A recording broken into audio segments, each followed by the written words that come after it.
Good morning, everyone. Welcome to our Sunday message for February 19th.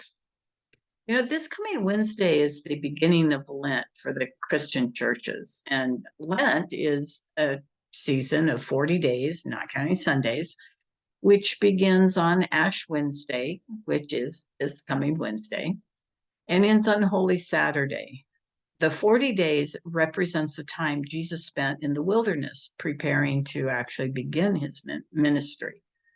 And for the most part, Lent is seen as a period of fasting and preparation for Easter and the resurrection, often by choosing to give up something or to volunteer and give of ourselves to others. But today I'm going to ask that we look at Lent from a different standpoint. It's about doing an inward preparation to experience Easter, the resurrection, to its fullest within our own beings. And Joel Goldsmith once wrote that there is no such thing as experiencing Easter without a preparation for it. So just think of this for a moment, that whatever happens to you or to me or to anyone else must happen as an experience of our consciousness. Without an activity of our individual consciousness, nothing can happen to us, for good or what we call not so good. And actually, we live only in proportion to the conscious activity of our being. Otherwise, we're actually walking around pretty much unconscious. We're kind of walking around asleep in a sense, or actually even dead in a sense. We're alive and awake only as something is taking place in our consciousness, something that we are consciously aware of. Now, most people in accepting Easter is commemorating the resurrection of a man who died or was crucified over 2,000 years ago, and are not really being conscious. It's just letting an idea of something that has gone on for decades and decades, as Goldsmith wrote, pass through them from one ear to the other, in and out. Because resurrection is an experience. It's an experience of truth. And the reason for the Master's resurrection wasn't merely to prove that he could be raised up from the dead or that he could raise himself up from the dead. It was to demonstrate his teaching that the dead are to be raised, whether dead in their soul, dead in lack, dead in ignorance, dead in disease. The dead are to be resurrected, raised up into life again. As a matter of fact, the resurrection is the main teaching of all mysticism, all religious teachings, all philosophical teachings, because without resurrection, you really have nothing. And in the term resurrection, it means coming out of. So when we speak of the resurrection of Jesus, we're speaking of the resurrection of his body from death. But we also have resurrection of the mind, resurrection out of limiting thoughts and feelings, judgmental thoughts, thoughts of anger and resentment. You have individuals who are sick, dying, struggling in lack, poor relationships, and more. You have individuals who are, as Goldsmith wrote, in the prison of their mind, of their thoughts. And without resurrection, that's where they would be left. So all humankind must be resurrected eventually in one way or the other, and must be raised out of whatever death they're experiencing right now. So, they're basically just going on, continuing on and on in an old pattern. And that's inertia, and that's what we call death. Now, to be resurrected, as the Master proved, takes something more than having people around you praying for you. There's more to resurrection than that. Jesus had the disciples around him, and he asked them to stay awake and keep watch with him. But it didn't result in his resurrection. In the end, he had to pray alone. In the end, he had to realize his own resurrection, and ascension. And how did he do that? It all took place within his own state of consciousness.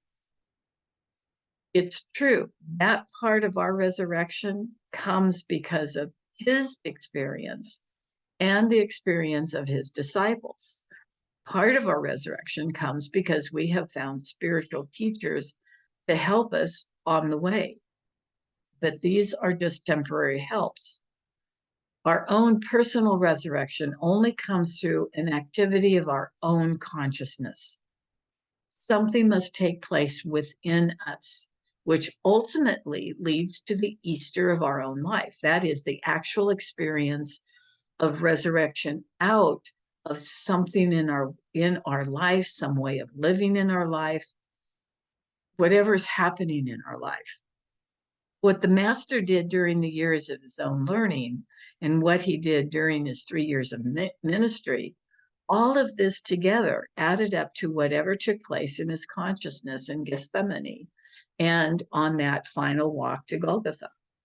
All of these experiences added together must have come to a focus in that last 24 hours and enabled him to make the final demonstration on earth of resurrection and pave the way to the next realization, which resulted in the ascension of his whole physical body. Now, resurrection was not something that happened to the master. Ascension was not something that happened to him. Resurrection and ascension was something that was an actual activity of the consciousness of Jesus. And without this activity, whatever its nature, there would have been no resurrection and no ascension. And as we have discovered for ourselves in many, many years of this work, whatever harmony, grace, beauty, prosperity, whatever measure of success, love, health, joy, whatever measure of anything that has come into experience, they have come through the years of the work and struggle you have done inside of yourself. You know, we do it with the helps of books, teachings, teachers, but ultimately it's through a struggle within your own consciousness that you were able to attain something. You know, people in all parts of the world have attained some wonderful experiences of life, wonderful harmonies and peace, prosperity, joy, love. They have had the most wonderful contacts with the Father within. And in the case of each and every one of them, their success did not come through just reading books and attending. Their success came through the struggle that took place in their consciousness to embody the message that they heard and read. The message, although wonderful in itself, will not do it. It's what your individual consciousness does with what is in the message that does it. We can say from now until doomsday that God is good, that God is love, that God cares for us. We can say that there's no power at all in what's going on in the world. There's no power in disease, no power in lack. And all the time you can be sick and poor and dying, because until there is an awakening within your own consciousness, it's only, as what Paul said, it's the letter of the truth. And as he stated, the letter of the truth does not cure. Only that which you take within you as the truth is what cures you from all ills. So reading the books, seeing things on YouTube, listening to lectures, whatever, sometimes results in individual healings, but the real cure is when the resurrection and the ascension take place within each one of us. When we have raised up out of and ascend above humanhood into our Christhood. This was the object of the Master's message. When those who came to him only for loaves and fishes, you know, whether the loaves and fishes meant food or healing, or, you know, it made no difference. Those who came only for those things missed the entire message of Jesus. A spiritual message results in the loaves and fishes, the health, the healing, the whatever. You know, But these are the added things. The loaves and fishes are not the goal. The goal is resurrection from our tie to what is going on around us. And out, and then our own resurrection and ascension into our Christ self. The goal basically is dying daily to our humanhood and being spiritually reborn in our Christ self, which is the reality of us. But this is all an activity of consciousness. It's an activity of our consciousness, your consciousness, my consciousness, individually. And as humans, we can wait for Easter Day to come around and have Easter eggs and turkey and ham and take a day off and celebrate Easter, even remembering that over 2,000 years ago, Jesus was raised from the tomb. We can do that because there will be millions of others doing that. You know, remembering that Jesus was raised from the tomb. But that doesn't hold much value in truth, and we don't gain much from it. The real true value in it is it's to gain from his experience the fact that he meant to prove to us that what he accomplished, we can accomplish by following the way he taught and by following the way he lived. He was the way shower. We can attain a resurrection from the tomb, the prison of our mind, the prison of lack and limitation, the prison of disease, the prison of old age, the prison of challenging relationships. Because remember, none of these things actually exist anywhere except in the mind of man. Everything exists as a universal belief in the mind of man, which we individually accept. And therefore, as long as we entertain in thought the belief that each passing day or each passing year makes us older and more ill, whatever, that is what we demonstrate. If we can accept that we can be homeless, jobless, in lack, we demonstrate that. We cannot be resurrected out of the belief of aging, lack, limitation, illness, challenging relationships, whatever, until we re-identify ourselves. Jesus showed us his manner of his re-identifying himself when he said that if you destroy this temple in 3 days, I will raise it up again. And here he declared the immortality of his individual being, because basically he was saying, even if you destroy this temple, this body, I'm still going to be around. I will still be here to raise it up. You will not have done anything to me, the I that I am. Even with a destroyed body, I will raise it up. And then they destroyed the body. They destroyed it. And they made sure that it was dead. But he wasn't. He was omnipresence. He was omniscience, omnipotence. And therefore, he was right there to perform the miracle of resurrection, raising the body from the tomb. As the I am of us, we can raise this temple out of disease. We can raise it out of lack or a limitation of any sort, because the I am of us is always here where we are. Jesus once stated, if I mount up to heaven, I am here. If I make my bed in hell, I am here. If I walk through the valley of the shadow of death, I am here. For I and my Father are one. The life of God and my life are one. When he stated, I am here, he was speaking of the great I am that was inside of him and is inside of each and every one of us. The thing is, we can't accomplish this just by reading about it or hearing about it. There must, first of all, be something in me that responds to that message and says, this feels right. This feels like the truth. Then we need to sit in that truth. And we must let that truth be in us. We must live with this truth over and over again, every day, every moment, because until it becomes our reality. And so, shifting a bit of what Jesus once stated, we could say to ourselves, I and the Father are one. And the I am is the life of this body. The I am is the law of this body. The I am has come that this body might have life and that it might have it more abundant. The I am has come that my experience might be fruitful, and I and the Father are one.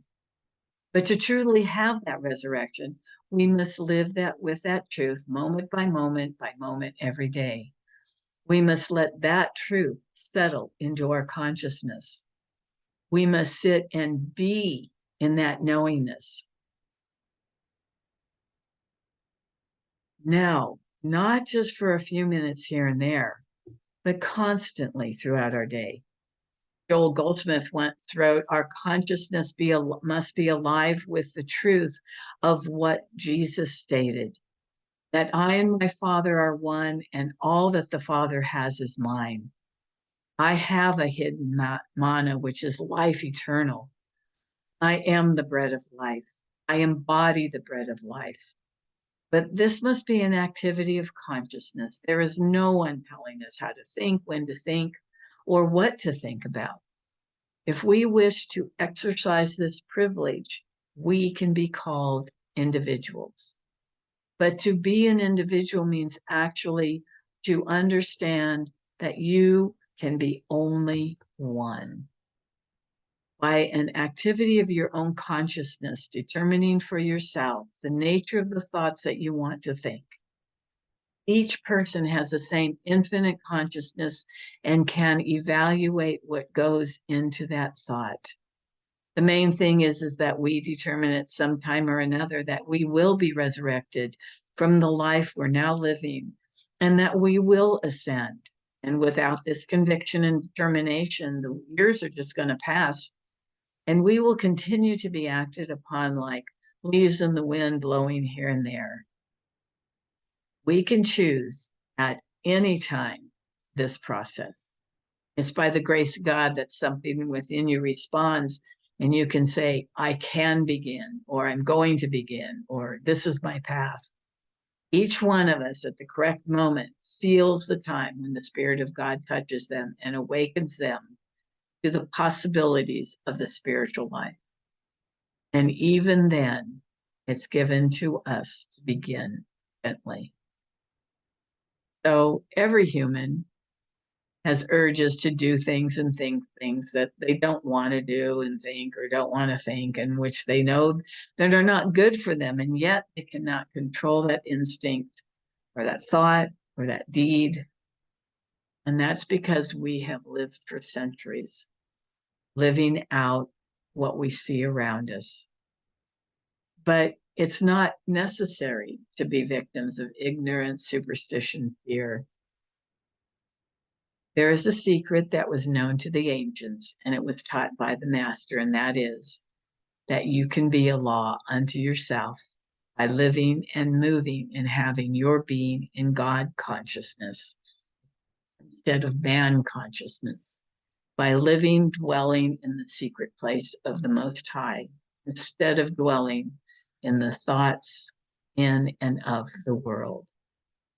Jesus said, choose this day whom you will serve. And to each one of us, regardless of what goal we're following on earth, what path we're following, the real goal is God consciousness.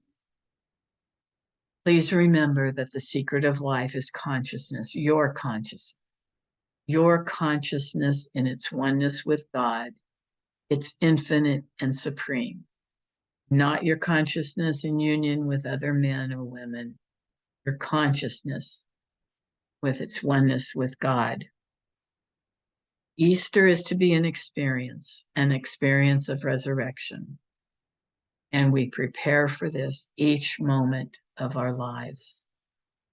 And so, residing in what Jesus said, I and the Father are one. Remember that. This is the true meaning of Lent. Time of letting go, not of things of the physical world, of the giving up everything in mind and clearing your consciousness of everything except that of the love of God, the presence and power of God in you, as you. So let this time of Lent be your time of owning the presence, the power, the love of God in you, as you. God bless and have a beautiful, beautiful day.